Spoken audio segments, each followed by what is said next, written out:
आज आपण 32 छातीच्या कटोरी ब्लाऊजचं संपूर्ण पेपर कटिंग पाहतोय। त्याचसोबत छातीच्या मापानुसार योग्य कटोरीचं माप कसं घ्यावं ते पाहणार आहोत। तर त्यासाठी व्हिडिओ स्किप न करता संपूर्ण पहा।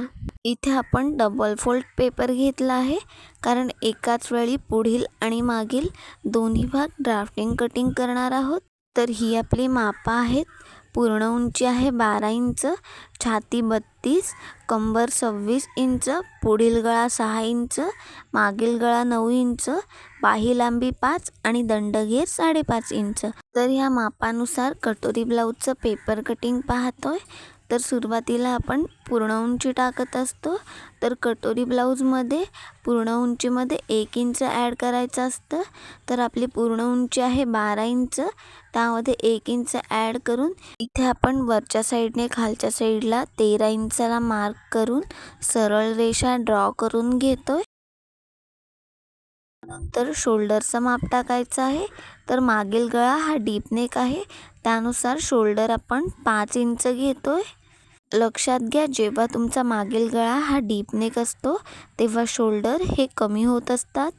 तिथूनच खालच्या साईडला मुंढा खोलीसाठी 5.25 इंचाला मार्क करा। इथे लक्षात घ्या, जर तुम्ही मुंढा खोलीचं माप हे जास्ती प्रमाणात वाढवलं तरी सुद्धा मुंढ्यामध्ये घोळ येतो आणि ब्लाऊज फिटिंगला परफेक्ट बसत नाही। पुन्हा बंद बाजूकडून 5 इंचाला मार्क करून थोडं पुढल्या साईडला 5.25 इंचाला मार्क करून इथे हा बॉक्स ड्रॉ करून घ्या।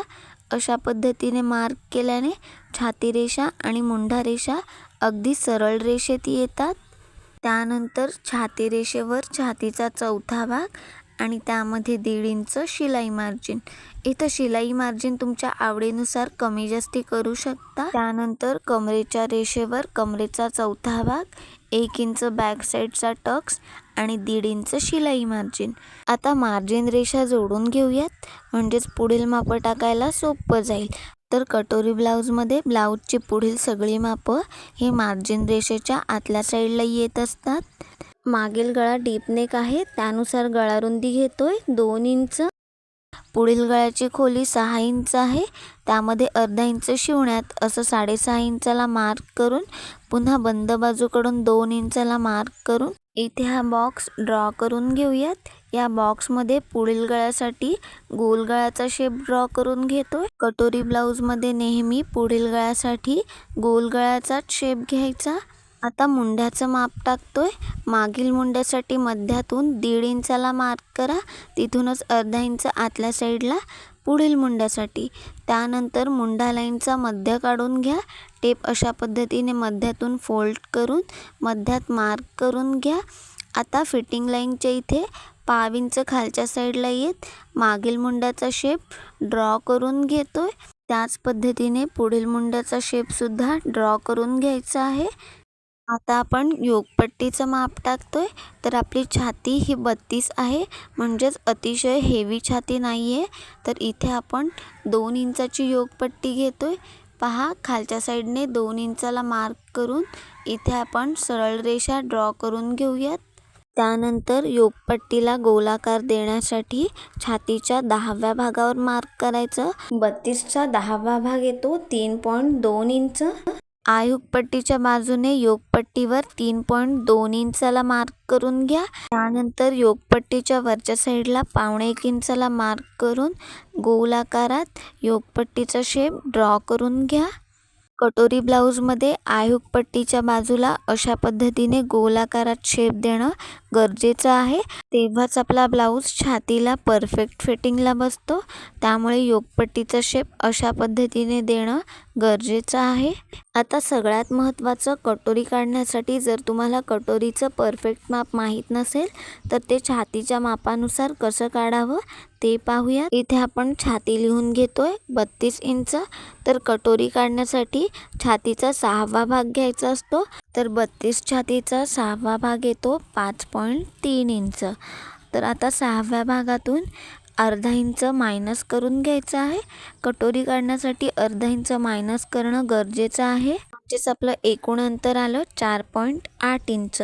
तर 32 छातीनुसार हे कटोरीचं परफेक्ट माप आलेलं आहे। कोणत्याही मापासाठी अशाच पद्धतीने कटोरीचं माप काढा. तुमचं ब्लाऊज फिटिंगला अगदी परफेक्ट बसेल. आता आयुक पट्टीच्या बाजूने योक पट्टीवर 4.8 इंचाला मार्क करा. थोडंसं वरच्या साईडला साधारण 1.5 ते 2 इंच अंतर सोडून पुन्हा 4.8 इंचाला मार्क करून घ्या. कटोरीचा शेप परफेक्ट येण्यासाठी इथे आपण अर्ध्यात सरळ रेषा ड्रॉ करून घेतोय. त्यानंतर पुढील मुंड्यापासून आतल्या साईडला अशा पद्धतीने टेप ठेवून 2.25 इंच आणि 2.5 इंच असे 2 मार्क करून घ्या. त्यानंतर गळा खोलीच्या बाजूने खालच्या साईडला 5 इंचाला मार्क करा. आता कटोरीचा शेप ड्रॉ करून घ्यायचा आहे. त्यासाठी मुंड्या रेषेच्या इथून जे आतल्या साईडला 2 पॉईंट ड्रॉ केले आहेत त्यामधला जो पॉईंट तुम्हाला परफेक्ट वाटतोय त्यामधून सुरुवातीला डॉटेड लाईनमध्ये कटोरीचा शेप ड्रॉ करून घ्यायचा आहे. सुरुवातीला नेहमी डॉटेड लाईनमध्ये शेप ड्रॉ करून घ्यायचा. जर तुम्हाला परफेक्ट वाटला तरच हा शेप डार्क करून घ्या. त्यानंतर खालच्या साईडला जी योकपट्टी ड्रॉ केली आहे तर ती शिवते वेळेस त्यामध्ये आपल्याला जेवढं शिलाई मार्जिन लागणार आहे ते इथे आपण वाढवून घेऊ शकतो. हे मार्जिन तुम्ही डायरेक्ट कापडावर सुद्धा वाढवू शकता, पण बऱ्याच वेळा आपण विसरून जातो त्यामुळे आपला पुढील भाग हा शिवण्यात कमी येतो. म्हणून इथेच आपण अर्धा इंच इतपत मार्जिन वाढवून घेतोय. तुम्हाला जितकं शिलाई मार्जिन लागणार आहे ते खालच्या साईडला वाढवून घ्या.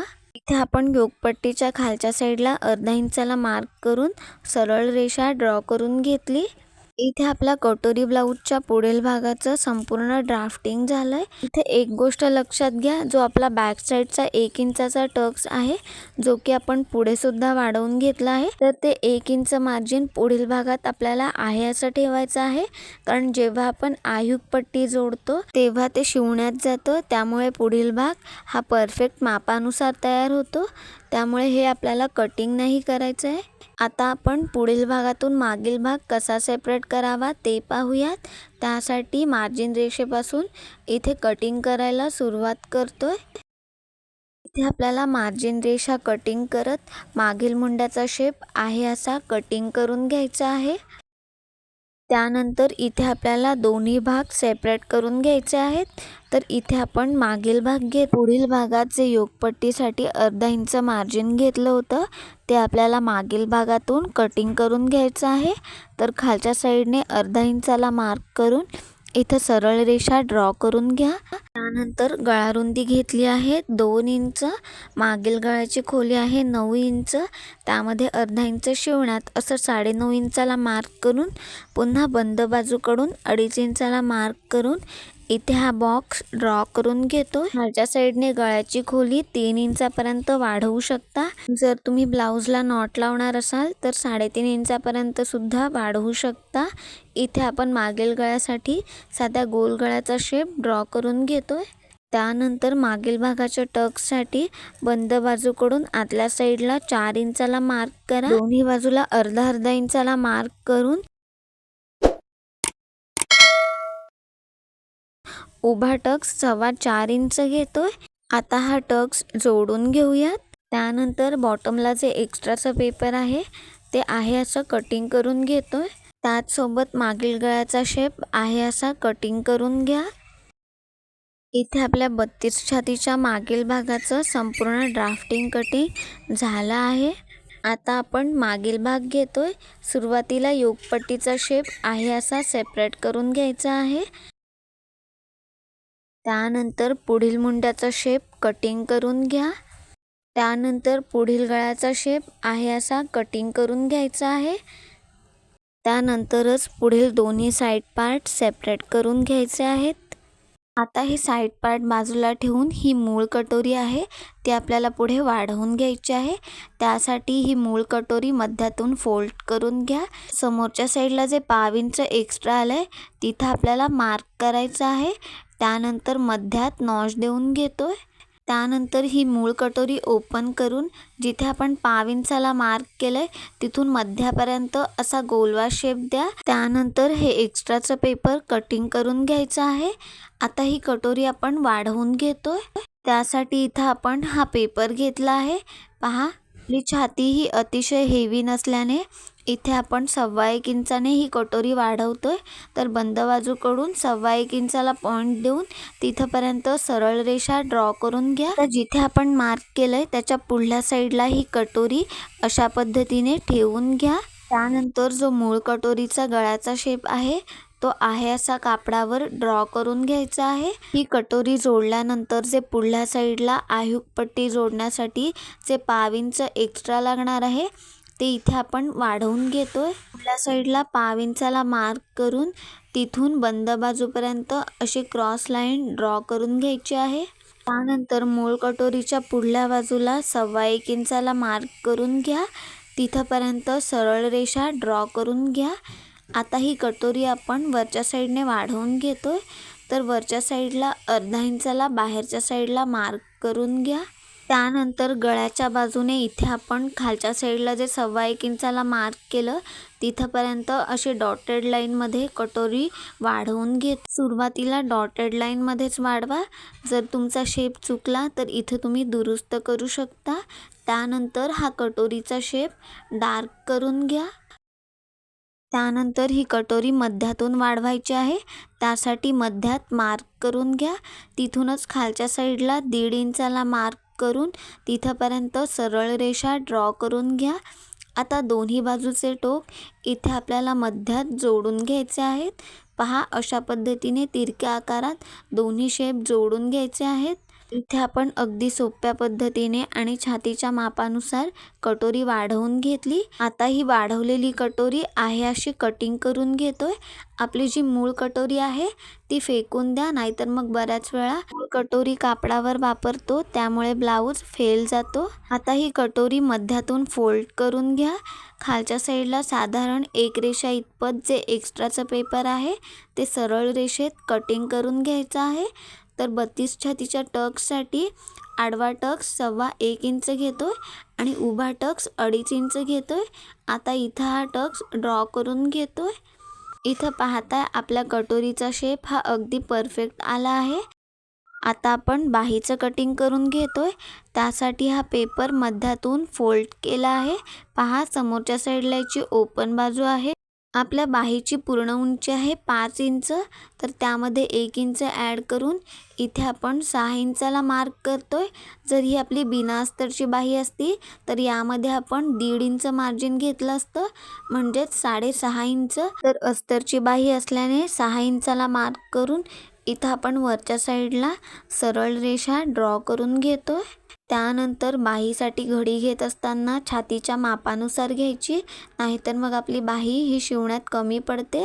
आपली छाती आहे 32 इंच, त्याचा चौथा भाग येतो 8 इंच. पण ब्लाऊजमध्ये शिलाई मार्जिन 1.5 इंच घेतला आहे, म्हणून आपल्याला अर्धा इंच मायनस करून घ्यायचं आहे. हे आपण बाहीची घडी 7.5 इंच घेतोय. तर बंद बाजूकडून 7.5 इंचाला मार्क करून इथे हा बॉक्स ड्रॉ करून घ्या. जर तुम्ही 1.5 इंचापेक्षा जास्ती मार्जिन घेतलं असेल तर इथं तुम्हाला छातीचा चौथा भाग घ्यायचा आहे, म्हणजेच बाहीची घडी 8 इंचाला घ्या. त्यानंतर ओपन बाजूकडे बाहीची कॅफ हाईट टाकत असतो. तर बऱ्याच वेळा आपण कॅफ हाईट अंदाजे घेत असतो, त्याच्यामुळे आपल्या बाहीच्या मुंढ्यामध्ये चुण्या येतात आणि ती फिटिंगला परफेक्ट बसत नाही. तर कॅफ हाईट छातीच्या 12व्या भागाप्रमाणे टाकायची. तर 32चा 12वा भाग येतो 2.6 इंच. तर वरच्या साईडने 2.6 इंचाला मार्क करून त्यात सरळ लाईन ड्रॉ करून घ्या. आता यामधून जे आपण 1.5 इंच शिलाई मार्जिन घेतलंय ते मायनस करून घ्यायचं आहे. आता जिथे आपण मार्क केलंय तिथून बंद बाजूपर्यंत सरळ रेषा ड्रॉ करून घ्या. त्यानंतर ह्या रेषेचा मध्य काढून घ्यायचा आहे. रेषेवर टेप अशा पद्धतीने ठेवून मध्यात फोल्ड करून घ्या. मध्यात मार्क करून घ्यायचं आहे. त्यानंतर बंद बाजूकडून 1 इंच आतल्या साईडला मार्क करून घ्या. जिथे आपण मध्य काढला आहे तिथे वरच्या साईडला अर्धा इंचाला मार्क करून हे दोन्ही पॉईंट्स जोडत मागील मुंड्याचा शेप ड्रॉ करून घेतोय. त्यानंतर मध्यातून फिटिंग लाईनपर्यंतचा मध्य काढून घ्यायचा आहे. टेप अशा पद्धतीने फोल्ड करून मध्यात मार्क करून घ्या. आता जिथे आपण मार्क केलं आहे तिथे खालच्या साईडला 1/2 इंचाला मार्क करून हे तिन्ही पॉईंट्स जोडत इथे आपण पुढील मुंड्याचा शेप ड्रॉ करून घेतोय. त्यानंतर बॉटमला तुमचा जो काही दंडघेर असेल तो आणि त्यामध्ये 1.5 इंच शिलाई मार्जिन. आता फिटिंग रेषा आणि मार्जिन रेषा इथं जोडून घेतो. इथे आपल्या बाहीचं संपूर्ण ड्राफ्टिंग झालं आहे. आता कटिंग करून घेऊयात. सुरुवातीला मागील मुंड्याचा शेप आहे असा कटिंग करून घेतो आहे. त्यानंतरच बाही ओपन करून पुढील मुंड्याचा शेप आहे असा कटिंग करून घ्या. इथे आपल्या 32 छातीच्या परफेक्ट बाहीचं ड्राफ्टिंग कटिंग झालं आहे. इथे आपलं कटोरी ब्लाऊजचं संपूर्ण ड्राफ्टिंग कटिंग झालं आहे. व्हिडिओ संपूर्ण पाहिल्याबद्दल मनापासून धन्यवाद.